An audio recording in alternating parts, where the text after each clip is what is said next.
తల మీద చెయ్యి వేసి బొట్టు పెట్టినా, తాళి బొట్టు మెడలు కట్టి బొట్టు పెట్టినా,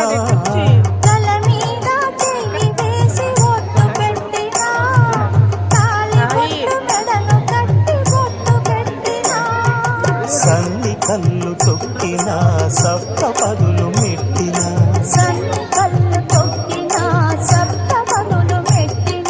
మనసు మనసు కలపడమే